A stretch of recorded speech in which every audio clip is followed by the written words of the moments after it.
In this season 3 on Fix and Flip, we're going to go over opportunities. We're going to go over situations and examples of buying right. When you buy right, you eat right. Shout out to all my vegans out there, especially our cameraman right there. When you buy right, you eat right. Hello, everyone. This is Andre Beraud with Yes to Real Estate. Welcome to the Real Estate Podcast Show, season number 3. Yes. So this season, we're talking about fix and flip. We're going to have some amazing guests from Sydney Flip Co., Ashley Diamond, some of the team Julio, and amazing group of people who's going to be here to talk about the fix and flip. So before we get started, a couple of shout outs that we love to do here at the Yes to Real Estate podcast is big shout out to my lovely wife, Joanne Beraud. For all my men, the millions of people who's watching and listening right now, we understand as a leader, you must have a co-leader. And shout out to my lovely wife, Joanne Beraud, for what you do for the brand, for the business. I love you, Joe, and thank you for helping running the business to the next level. Big shout out to also the kids, Chase and Skylar Beraud. Chase is 6, Skylar is 3. And it's nothing like having entrepreneur kids who understand what they're good at and continue to allow them to grow and develop in the business. Truly, truly amazing. And you cannot have Yes to Real Estate without the team. So shout out to CC Network, the platform where we're shooting this amazing content at with the leadership of Jazz. Thank you so much, Jazz, for believing in Yes to Real Estate and the team. And then we have Diamond and Ashley, our new construction GCs, and our flips partners as well. Our marketing team with Mad Production, with Brittany and Gerald, and also Michael. Having a team is crucial for your success. And the reason why we have success with Fix and Flip is because of the team. So today we're going to discuss several things. Real estate, building generation wealth through real estate. We're going to talk about fix and flips, like exactly what we're doing, some numbers, where we at with our fix and flips, and then you're truly one lasting word with Andre Beraud. So let's get started off with, what is real estate? Like, real estate builds generational wealth. Like, what are some of the avenues that you can do with real estate to build that generational wealth, right? Last season, we did an episode on new construction, right?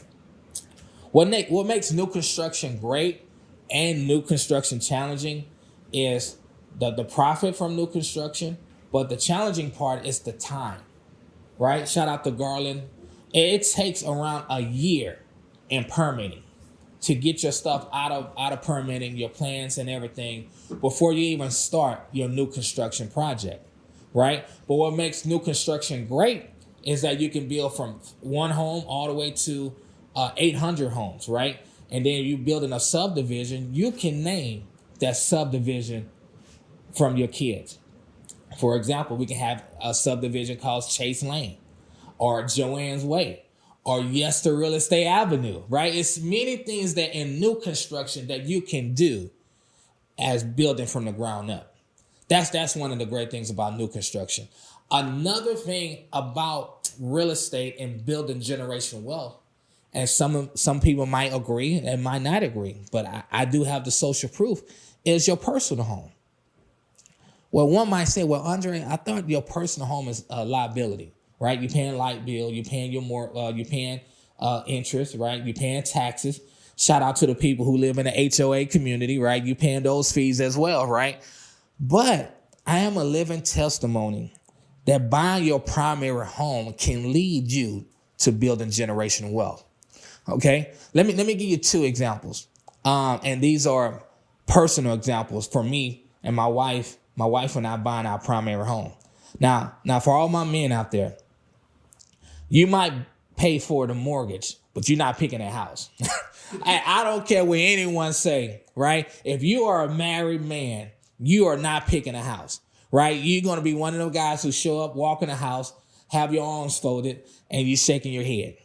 Yep. Your wife's like, oh, I like this. And you're like, yep, yep, yep. Right. And then you go home and have that conversation and you let her know, I don't really like that house.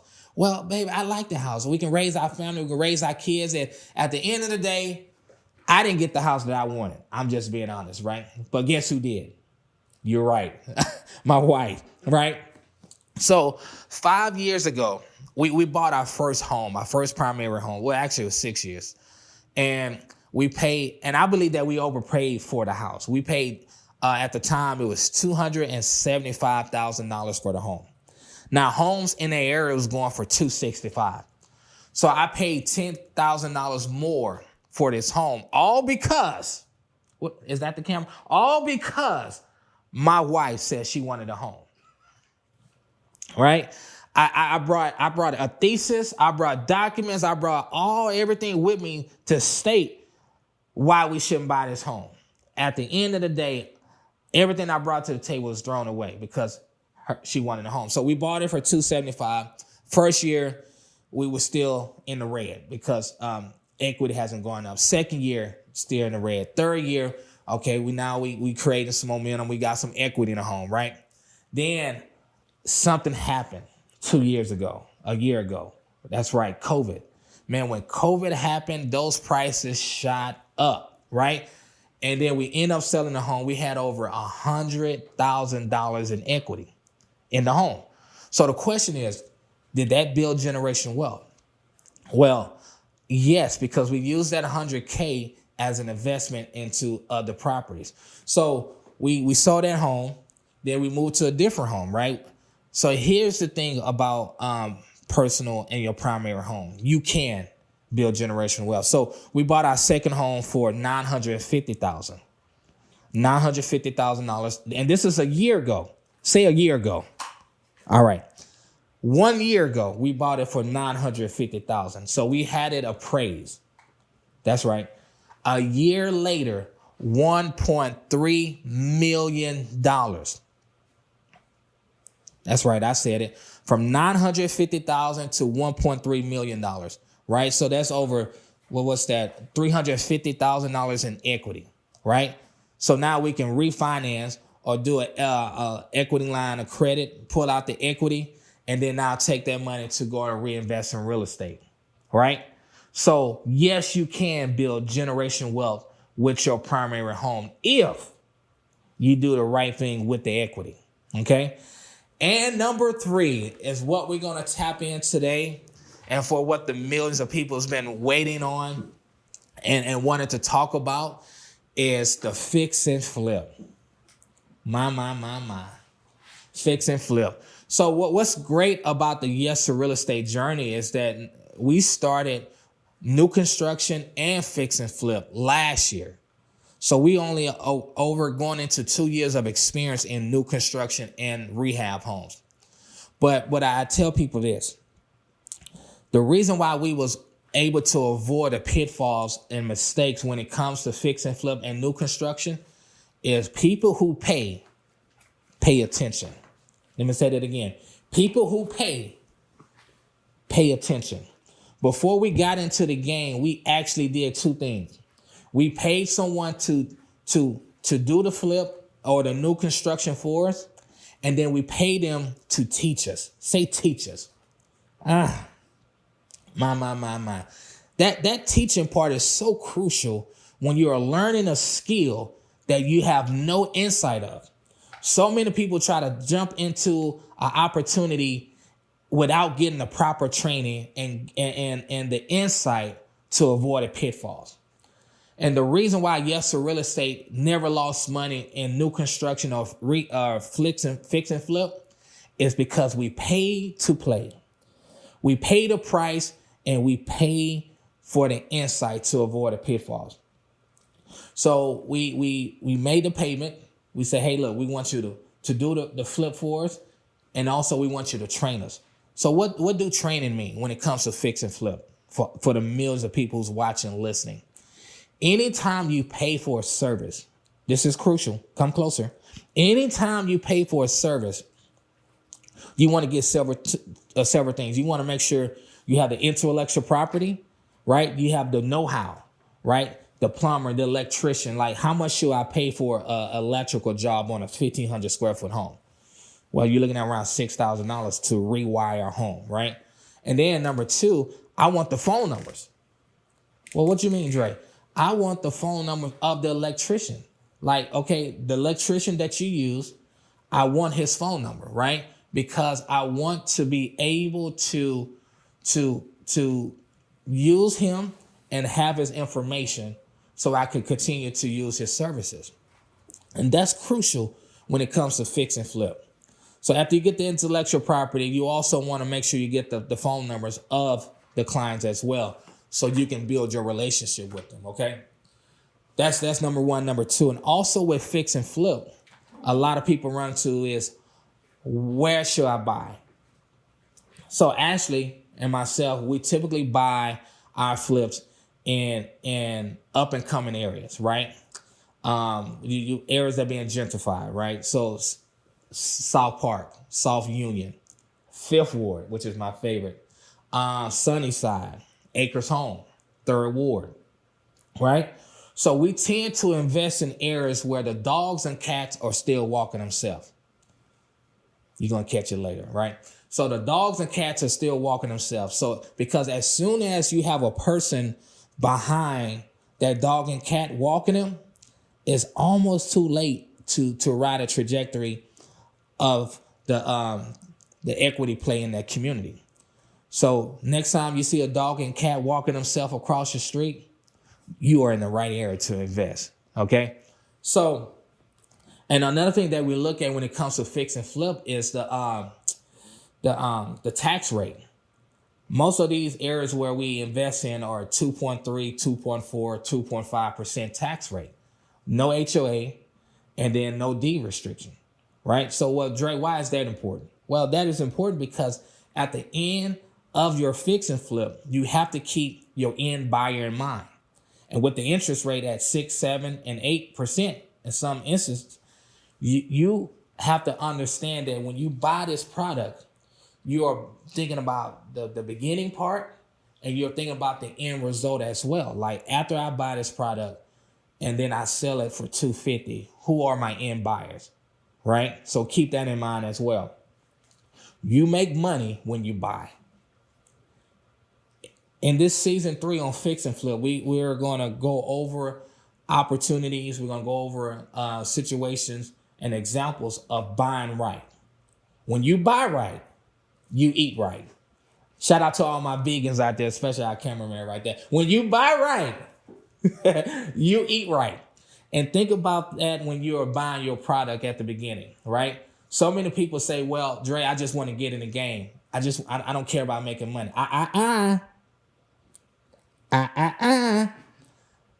No, that is a no, right? You want to buy right? Because when I tell you, when you go into your rehab, you will go over budget.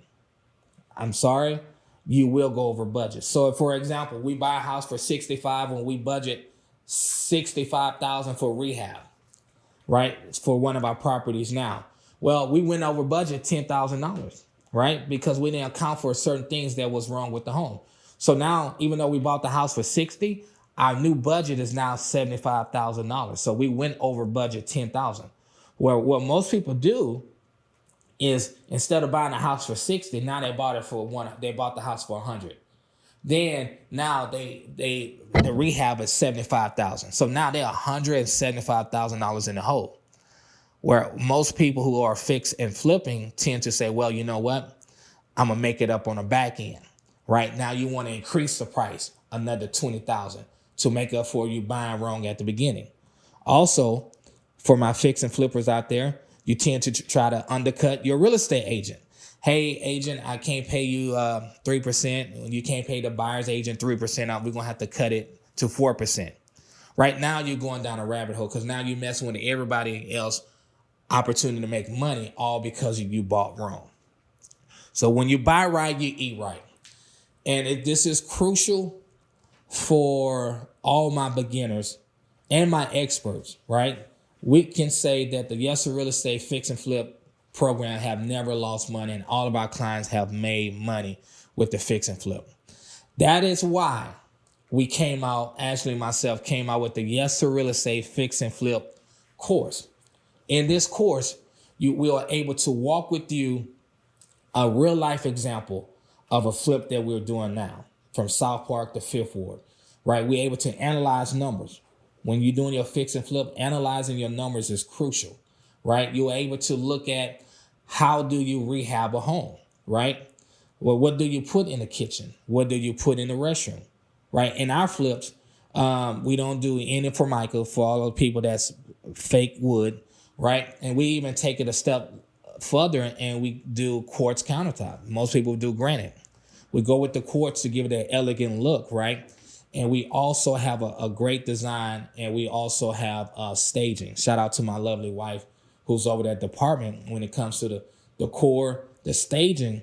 All of that part is crucial with your fix and flip. And by you joining the Yes to Real Estate Fix and Flip program, you were able to avoid the pitfalls when it comes to things like that. That is very, very crucial for your fix and flip. And my last statement I want to end with when it comes to fix and flip is having a team. Say team. Yes, my Lord. You cannot, and I'm talking to the millions of people who's watching and listening right now, you cannot run a business by yourself. You will wear yourself out and you will get exhausted and something will fall through the gap. In order to have a great fix and flip product, home, you need a team, right? You need a great marketing team, right? You need a great real estate agent, realtor, right? You need a great transaction coordinator, right? You need a great marketing person who will go and find the deals for you, right? And you need a person who's going to oversee the yard and manicure of the yard while people are coming to look at the property. All of these are considered vital parts of a great fix and flip, and you need a team to do that. That's what you get with the Yes to Real Estate team in the ebook, in the coaching program as well, is that we teach you how to get your team, and we give you the referrals as well for your fix and flip. So make sure people who pay attention. Pay for the mentorship, pay for the time of people who's doing it, who's doing well in the fix and flip, to get that information, to learn and grow so you can get the phone numbers as well. That is crucial. So as we end, I want to encourage you and the millions of people who's watching and listening right now. You might say, well, Dre, how do I know that this is my season for fix and flip? Well, you've been in real estate for a while, or you might be new. Fix and flip can be from a newbie who just got into real estate yesterday, all the way to an expert who's been doing well in real estate and now want to add a different stream. Fix and flip is for you. What you need to do is find someone who's doing well in the business, right? Go and offer value to them. Pay for their time, pay for the mentorship, and begin to put into action what you have learned. So for the millions of people who's watching and listening today, I want to say thank you for joining the program today. Thank you for saying yes to your fix and flip opportunity today. You've been waiting on an opportunity. Well, the opportunity is now. This is your opportunity to get out of your comfort zone and to go fix and flip. So thank you for saying yes to your season. Now is the time. Thank you for saying yes to fix and flip. Thank you for saying yes to people who pay attention. And thank you for saying yes to real estate. See you at the top.